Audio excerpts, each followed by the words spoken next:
श्री दीप घोष जी, श्रीमती शिवानी घोष और प्यारे टीचर। आजीविका मैंने शुरुआती में भी बोला था परसों। जब आजीविका बोलते हैं तो ऐसा लगता है कि हमारे पास जीवन जीने की कोई साधन नहीं है और हमको कोई कुछ दे देता है। तो मैं आपको आजीविका के लिए नहीं ट्रेन कर रहा हूँ। अब हम लोग इसको एक नया शब्द देते हैं। हम आपको इंटरप्राइज तैयार करने के लिए ट्रेनिंग दे रहे हैं। इंटरप्राइज समझते हैं? उद्योग लगाने के लिए, उद्यमशील बनाने के लिए, एंटरप्रेन्योर बनाने के लिए, ठीक है। और ये भी कोई नया चीज नहीं है। जितने लोग थोड़ा बहुत इतिहास पढ़े होंगे, आज के लगभग 200 सवा 200 साल पहले हमारे देश में नौकरी थी, सिर्फ एक ही नौकरी थी, राजा के यहाँ सैनिक की नौकरी। पूरा का पूरा जो टैक्स लिया जाता था, लगभग सब कुछ इसी पे था कि उससे आर्मी तैयार की जाएगी और जब कभी जरूरत होगी तो लड़ा जाएगा। और एंशिएंट इंडिया में तो वो भी नहीं था। एंशिएंट इंडिया में कई ऐसे राज्य थे जहाँ राजा नहीं था, जहाँ सभा और समिति राज करती थी। लोग जैसे अलग अलग पंचायतों के लोग अपना प्रतिनिधि चुन के दे दिए और मान लीजिए एक छोटा सा रातू महाराज है अगर, तो अभी तो राजा थे, मान लीजिए वो नहीं होता तो रातू महाराज के यहाँ एक सभा या समिति 10-15 लोगों की समिति थी या सभा थी, वो इस छोटे से राज को गवर्न करती थी। लेकिन सैनिकों के अलावा कोई भी हमारे यहाँ नौकरी नहीं करता था। सभी लोग हमारे यहाँ उद्यमशील थे। आप खुद देखिए, गांव में हल कौन बनाता था? गांव की जरूरत के लिए फाड़ कौन बनाता था जो हल में लगता है? जुआठा कौन बनाता था? लोहे के जितने भी सामान थे कौन बनाते थे? आपको अगर कटिंग करानी थी तो कौन करता था? कुछ भी काम करना हो, उस समय खपड़े के घर थे, कच्चे घर थे, उनको कौन बनाता था? कोई सामान बाहर से आता था? अब ना ऐसा हो गया कि ईंट भी बाहर से आएगी गांव में, सीमेंट भी बाहर से आएगा, बालू भी बाहर से आएगा, पेंट भी बाहर से आएगा, कहीं कुछ था बाहर से। यहाँ तक कि जो लिपाई भी होती थी वो भी गांव की पोखर से वो मिट्टी आती थी और कितना बढ़िया दीदी लीप देती थी घर को। हम भी गांव में हैं, इसलिए मैंने उसको तो एक तरीके से घोष साहब और मैडम घोष ने हमें अपनी जड़ों से जोड़ा है। पहले तो उसके लिए उनको धन्यवाद दीजिए। बच्चा पैदा होता है तो पहले दिन से माँ उसको बोलती है कि जाओ कमाओ? नहीं ना। पहले उसके केयर करती है, बड़ा करती है, पढ़ाती लिखाती है, फिर धीरे से दुनिया में उसको छोड़ती है कि जाओ बाग में खेलो, अपने स्कूल में जाओ, ब्लॉक तक जाओ, जिले तक जाओ। जब समाज को देख करके उसके पास कॉन्फिडेंस हो जाता है, फिर वो अपनी आजीविका के लिए या अपने इंटरप्राइज के लिए तैयार हो जाता है। ऐसे ही होता है कि पहले दिन से नौकरी और कुछ भी काम करना शुरू कर देता है, नहीं ना। स्वावलंबन भी वैसे ही। अभी स्वावलंबन में आपको अपने पैरों पे खड़ा होना या दीदियों के माध्यम से गांव को अपने पैरों पे खड़े होने की ताकत दी, ठीक है। अगर खड़े ही नहीं होंगे तो घोषा बार बार बोल रहे थे ना, आपस में ही अगर ईर्ष्या होगी, द्वेष होगा तो पता लगा आप मूरी बना रहे हो तो वो चाचा का गुतिया है वो भी मूरी बनाएगा, लो बना लो मूरी, दोनों लोग मूरी से बनाओ, है ना। आपने चिप्स बनाया तो सोच रहा है कि हमरे भी 10 कटा लें, हम भी चिप्स ही बनाएंगे। आपने पत्थर बनाया तो हम भी पत्थर, यही हो रहा था अभी तक। जी सर, यही हो रहा था। क्योंकि हम लोग थोड़ा बहुत प्रयोग, आपको याद है ना मूरी की मशीन आपके यहाँ कब पहुंची थी? भूल ही गए होंगे। ये नए बच्चों को तो पता भी नहीं होगा कि मूरी की मशीन भी है गाँव में, मालूम है? 2015-16 में मूरी की मशीन गई, IT खड़गपुर ने दिया था हमको। हम एक कार्य से वहाँ गए थे, तो वहाँ उनके यहाँ रूरल टेक्नोलॉजी पार्क में बनी हुई थी। तो वहाँ जो प्रोफेसर साहब थे उन्होंने कहा कि ये, हमने कहा हमारे गांव को जरूरत होती है, तो उन्होंने दे दी। फिर हमने ढेर सारा उसको अपने यहाँ अन्य प्रोग्राम में भी लिया, 10-12 मशीनें आई। सबसे पहले मैंने उसको देखा कहाँ था, आरके मिशन के एक प्रोग्राम में अंगड़ा में, उनको स्वामी जी ले गए थे, जो दुनिया में नहीं है लेकिन मेरे लिए बहुत ही श्रद्धेय स्वामी शांतानंद जी। तो कहने का मतलब यह है कि हर चीज का एक समय शुरू में मैंने कितने उदाहरणों से आपको बताया है। अगर शुरू में ही मैं आपको पैसा कमाना सिखा दूं और आपको अच्छा इंसान न बनाऊं, उस पर काम न करूं, तो जो पैसा आएगा वो आपको जानवर बना देगा। होता है ना ऐसा? आप अपने इर्द गिर्द देखिए, मुझे बताने की जरूरत नहीं।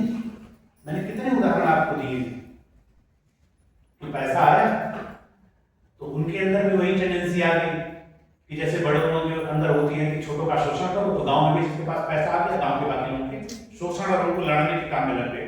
अगर वही अच्छा संस्कार होता तो क्या होता? सबको साथ लेकर के आगे बढ़ते। ये जान लीजिए, छोटी दूरी तक की यात्रा तो अकेले की जा सकती है, लेकिन लंबी दूरी की यात्रा हमेशा साथ में होती है, हमेशा टीम से होती है। अकेले आप बहुत दूर नहीं जाते। तरीका आपको बताया गया पिछले 3 दिनों में। आप इसका महत्व इसी से देखिए कि इसमें 2 दिन मेरे वर्किंग डे थे। आज तो छुट्टी थी, लेकिन कल और परसों मेरे वर्किंग डे थे और मैं पूरे दिन यहाँ बैठा था, सिर्फ इसलिए कि इसमें मुझे बताया गया था। मैं तो नहीं अटेंड किया था डॉक्टर घोष का पहले कोई वर्कशॉप कार्यशाला नहीं, लेकिन जहाँ पे हम लोग एक दूसरे से मिले थे वहाँ हमको बताया गया था, उन लोगों ने अटेंड किया था, उन्होंने बताया था कि इसमें काफी कुछ है। और हमको बार बार कहा जाता था कि सर एक बार प्रदीप घोष जी को याद कर लीजिए, ब्लड वाली कार्यशाला करा लीजिए। कई लोग तो फंड करने को तैयार है, उनको जरूरत नहीं थी, लेकिन इसके लिए सर कहीं कराएं किसी गांव में तो हम लोग करवा देंगे। जीवन में सबसे बड़ा बदलाव साथियों सीखने से आता है। मैं इसलिए कह रहा हूं कि दीदियों को तो इसमें इधर के 50% को तो बुलाने का मेरा ख्याल भी नहीं था। मैंने सोचा था कि 11 को बुलाएंगे, क्योंकि 35-40 बच्चे मेरे साथ पिछले 3-4 महीने से कुछ अलग तरीके से जुड़ रहे थे। मैंने कहा इन सबों को अपनी सही दहलीज पे आ गए हैं, जो कुछ पढ़ाई लिखाई करनी थी वो कर चुके हैं। मैक्सिमम सब ड्रॉप आउट हैं, 1-2 को छोड़ करके, है ना? क्योंकि जब मैं गांव में पहुंचा तब तक इनकी गांव की पढ़ाई खत्म हो चुकी थी और गांव में कक्षा 8 तक कोई फेल नहीं होता, तो सब कक्षा 8 तक पढ़े हुए हैं और बगल में एक कॉलेज है, वहां से कोई छोटी ऐसी वहां भी पढ़ लेते हैं, तो हाई स्कूल इंटर सब हो ही जाता है ना? लेकिन जो हाई स्कूल इंटर या ऐसे पढ़े हुए बच्चों की जो नॉलेज होती है वो हमारे बच्चों के पास नहीं थी। लेकिन गांव में जो काम हो रहा था उससे इनको थोड़ा सा अनुभव हुआ, क्योंकि उसमें उस पीढ़ी के सिर्फ प्रधान जी हैं, वही आए हैं, बाकी लोग नहीं आए हैं। तो शुरू में जब मैंने इन लोगों को बोला, मैंने नहीं बोला, मैंने सुनील को भेजा था। मैंने कहा सुनील आप चले जाइए इस गाँव में, एक ट्रेनिंग आ रहा है, बच्चों से बात कर लीजिएगा और सभी आ जाए, ऐसा कर लीजिए। सुनील आकर के बोले कि सर सब बोल रहा है कि सब कोई तरबूज लगाया है, कोई कुछ और लगाया है, कभी दवा छिड़कता है, कभी पानी छिड़कता है। हम समझाए भी, लेकिन सर ऐसा लग रहा है कि बहुत मन नहीं कर रहा है समझना। तो बिना इन लोगों से पूछे मैंने कहा मैं आपको तो मैं बुला ही रहा हूँ, आप दीदियों को बुला लीजिए। बल्कि प्रदीप घोष जी को मैंने बता भी दिया चर्चा में कि मैं मेरी प्राइम मूवर रहेंगी, दीदियाँ रहेंगी।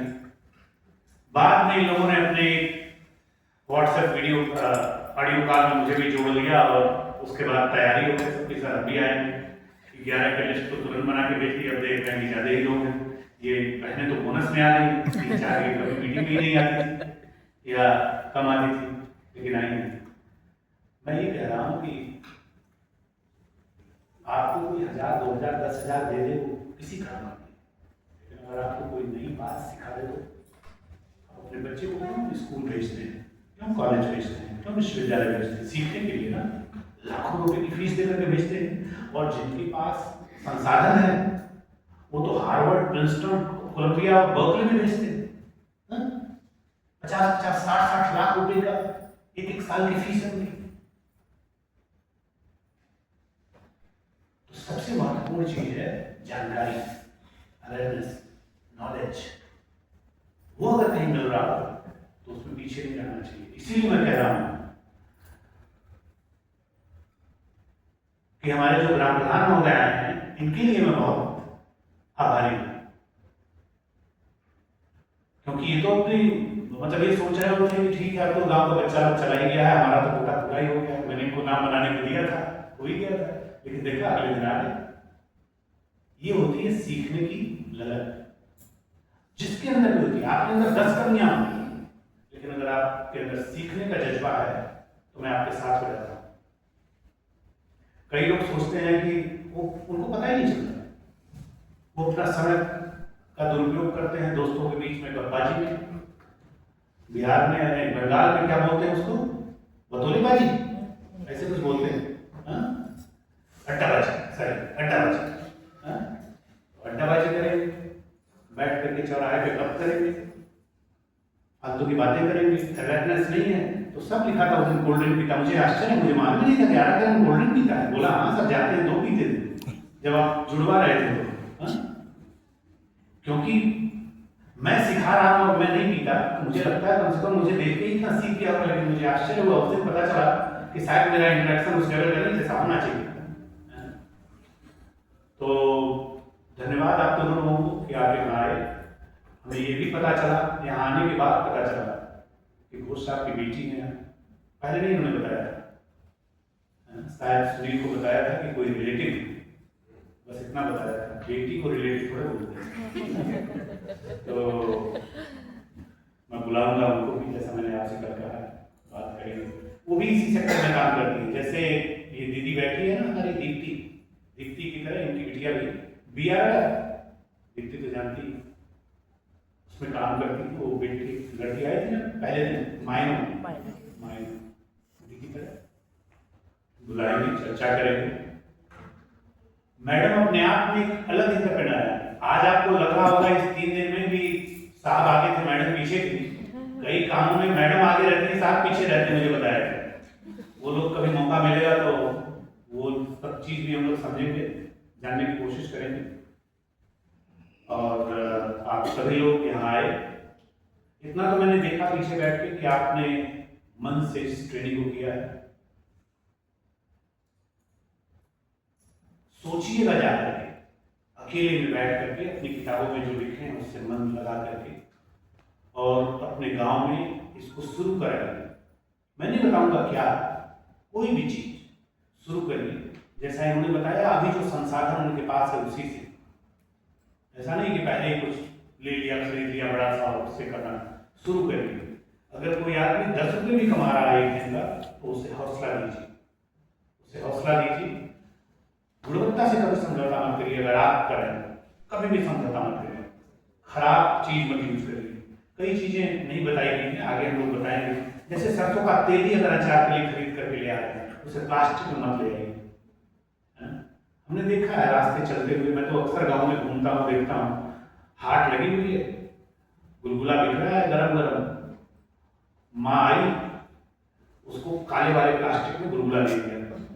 अब वो जहां जहां गरम गुलगुला उस काले वाले प्लास्टिक में लगता है, प्लास्टिक अपना कलर छोड़ता चला जाता है।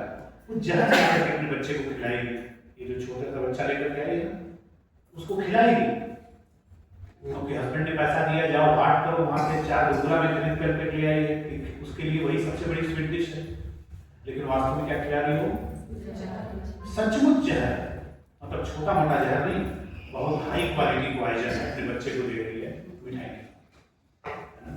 ये रिसाइकिल्ड प्लास्टिक्स, ये सिंगल यूज प्लास्टिक्स, इन चीजों को हम लोग तो अपने यहाँ खत्म किए ही हैं, इन चीजों को बिल्कुल खत्म करना चाहिए, ठीक है। तो कोशिश करिए। मुझे ये अच्छा लगा कि मनोज जी की वजह से ऐसा लगा कि वेजिटेरियन कार्यशाला हो। तो मनोज, तो हमारे ट्रेनर भी सोच रहे होंगे, मैं नहीं जानता कि वेजिटेरियन है कि नहीं, बंगाली है तो मैं मान सकता हूँ कि वेजिटेरियन तो नहीं है। तो मुझे लगता है कुछ चीजें हमारे मनोज जी ने भी उल्टा सिखा दी है ना, 2-3 बार बोल करके और अपने लोगों के माध्यम से, कि हमें वो बड़ा शानदार एक वर्ड यूज किए थे, आप लोग पता नहीं ध्यान दिए कि नहीं, क्योंकि उन्होंने उसका हिंदी रूपांतरण किया तो वो शब्द मिस कर गया होगा आप लोगों से। उन्होंने बोला था क्या क्या करेंगे गांव में, जिसको आपने कहा था फ्लेक्स पे लगा दीजिए, प्लांट बेस्ड होल फूड को प्रमोट करेंगे। ये मनोज जी का, तभी तो मैं पकड़ लिया था, ये उन्हीं की भाषा है ना, बस बोलने वाला जो मुंह था वो प्रधान जी का था, ठीक है। लेकिन वो सोच उन्हीं की थी, तो अच्छा लगा मुझे, क्योंकि हम लोग तो उसी रास्ते के राही हैं। अच्छा लगा, वास्तव में भी वो हेल्थ के लिए अच्छा नहीं है, उसके लिए कभी और हम चर्चा करेंगे, बात करेंगे। आप सभी लोगों को शुभकामनाएं। इससे बेहतर सर्व कुछ हो सकता है जब हम अपने लिए, अपने समाज के लिए, है ना, एक लाइट हाउस बन के खड़े होने की क्षमता बना रहे हैं, क्षमता विकसित कर रहे हैं। तो आइए कोशिश करें कि आप वो लाइट हाउस हैं और आपके माध्यम से जहाँ भी आप दीदियों की बात करें तो आपका गांव, जहाँ आपके माध्यम से प्रकाश जाएगा। और ये बच्चे, ये तो मेरी प्रयोगशाला है, इनके साथ तो हम लोग बैठेंगे। ये बच्चे जो आज बैठे हैं, मैं चाहूँगा कि अगले कुछ महीनों और कुछ वर्षों में आपके एक ग्रुप का टर्नओवर कुछ लाख हो, है ना, और वहीं पे हम नहीं रुकेंगे, क्योंकि ये निश्चित तौर पे जान लो कि जो आप करोगे देश उसको फॉलो करेगा। ये वही कर रहे हैं जो आप कर रहे हो ना, तो इनके लिए तो आप लाइट हाउस हो। ये जितने ये 40-50 गाँव हैं उनके लिए आप लाइट हाउस हो, और अब जो आप करोगे वो पूरा देश करेगा। धन्यवाद।